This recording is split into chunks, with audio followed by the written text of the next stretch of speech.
শান্তিতে আপনারাও থাকুন, শান্তিতে আমাদেরকেও থাকতে দিন। আমরা তো কারো ব্যাপারে নাক গলাই না, হাত বাড়াই না, তাহলে আমাদের ব্যাপারে কেন নাক গলাবেন, হাত বাড়াবেন? বাংলাদেশের এই আন্দোলনের স্পিরিট দুনিয়ার বহু দেশে এখন প্রবাহিত হচ্ছে, তবে কোন দেশের আভ্যন্তরীণ ব্যাপারে আমরা নাক গলাতে চাই না। ওই দেশের জনগণই ঠিক করবে যে তাদের দেশের গতিপথটা কি হবে। একইভাবে আমরা এটাও চাই না যে কোন দেশ আমাদের আভ্যন্তরীণ বিষয়ে নাক গলাক। আমরা আমাদের মতো চলতে চাই, আমাদের একটা স্বাধীন পররাষ্ট্র নীতি থাকবে, এই জাতি মাথা উঁচু করে দাঁড়াবে, এই জাতি বিশ্ব সম্প্রদায়ের সাথে সম্প্রীতি রক্ষা করে চলবে, প্রতিবেশীদের দিকে শ্রদ্ধার সাথে নজর রাখবে, কিন্তু প্রতিবেশীদেরও দায়িত্ব হবে আমাদেরকে সম্মান করা। এই সম্মান এবং সমতার ভিত্তিতে আমরা আমাদের পররাষ্ট্র নীতি যেটা আছে এটা দেখতে চাই যে পরিচালিত হচ্ছে। সীমান্তে যে বাড়াবাড়ি করে আমাদের প্রতিবেশীরা, আমরা তাদেরকে অনুরোধ করব শান্তিতে আপনারাও থাকুন, শান্তিতে আমাদেরকেও থাকতে দিন।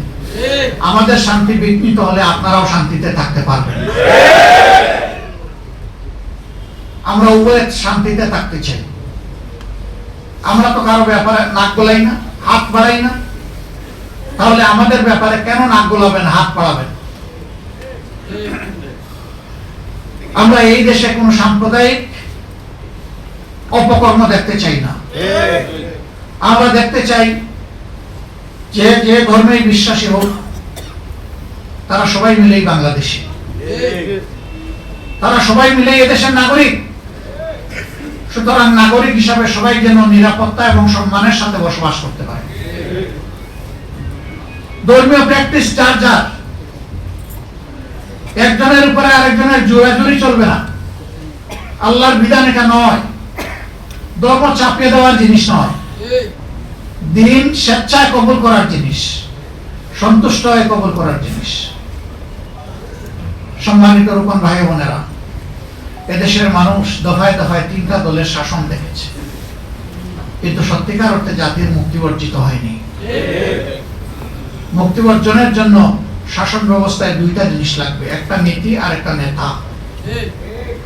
নীতিটা হতে হবে জনগণের আকাঙ্ক্ষা, ভালোবাসা, ইনসাফের, মানবিকতার, স্বচ্ছতার, সততা।